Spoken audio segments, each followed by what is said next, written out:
A prominent politician is dead. The official story? A tragic late-night car crash. But a single security camera tells a completely different story. A story of a desperate U-turn, a mysterious chase, and a collision that seems just a little too perfectly timed. So let's break down the evidence and see what it really tells us. Okay, so here's the one fact that nobody, and I mean nobody, disputes. In the very early hours of the morning, former Cabinet Minister Cyrus Jirongo's Mercedes smashed head-on into a bus. He didn't survive. At first, the story we all got was pretty simple. A terrible accident on a dark highway.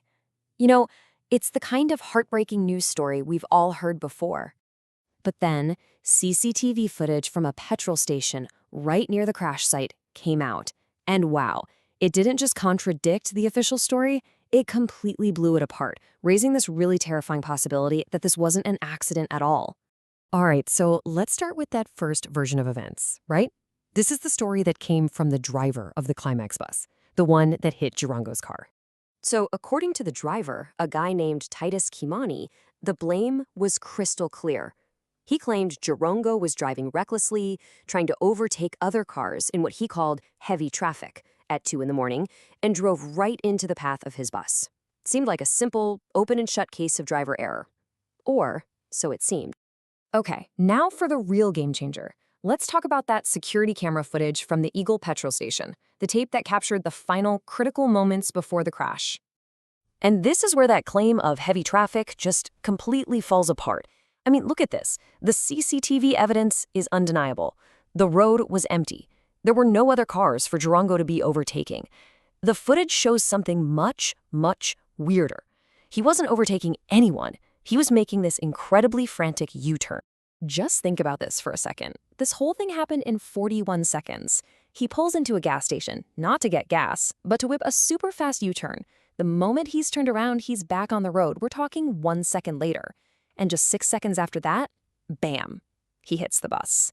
This was not a normal move. It was rushed. It was desperate. And the big question is, why? Well, the answer might just be another car that shows up in that same footage, a vehicle that adds a really sinister layer to this whole mystery.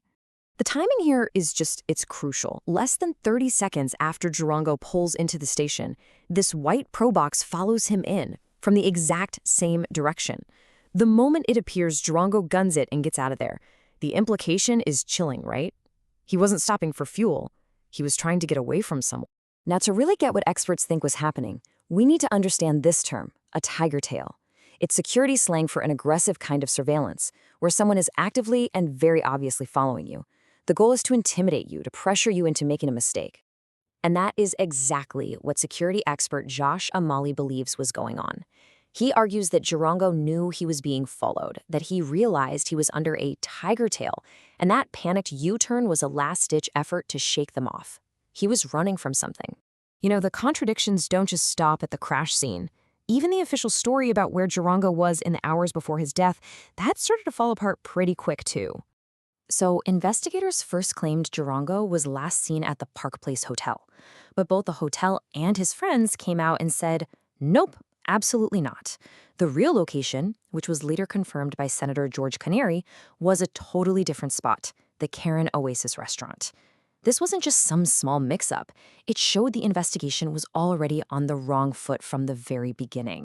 And Canary's account is a big deal. It places Jirongo in a meeting with some very high-profile people, including the Speaker of the National Assembly. Canary says he saw them with his own 2 eyes at 8:30 p.m. This confirmed sighting gives us a whole new, credible timeline, and it definitely raises some new questions.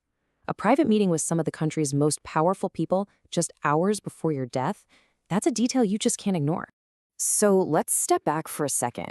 We've got conflicting stories, a suspicious car, a timeline that makes no sense, and it all leaves us with a bunch of really unsettling questions. Let's go back to the bus for a second. The driver claimed he was carrying, get this, 67 passengers that night, 67 potential eyewitnesses to what happened. And this, to me, might be the most haunting question of all. After being in a horrific, fatal crash that could have easily killed them, why hasn't a single one of those 67 people come forward? Where are the witnesses to back up the driver's story? Or maybe tell us what they really saw? Their silence, it's absolutely deafening. And that brings us to one last chilling piece of analysis from that security expert, Jawash Amali.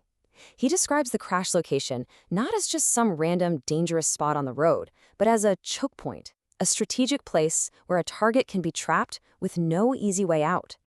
So when you connect all the dots, the driver's lie, that impossible U-turn, the pursuing Probox, and the 67 silent witnesses, you really have to ask yourself, was this just a tragic accident on a dark highway, or was Cyrus Jirongo lured into a chase and eliminated at a perfectly chosen spot?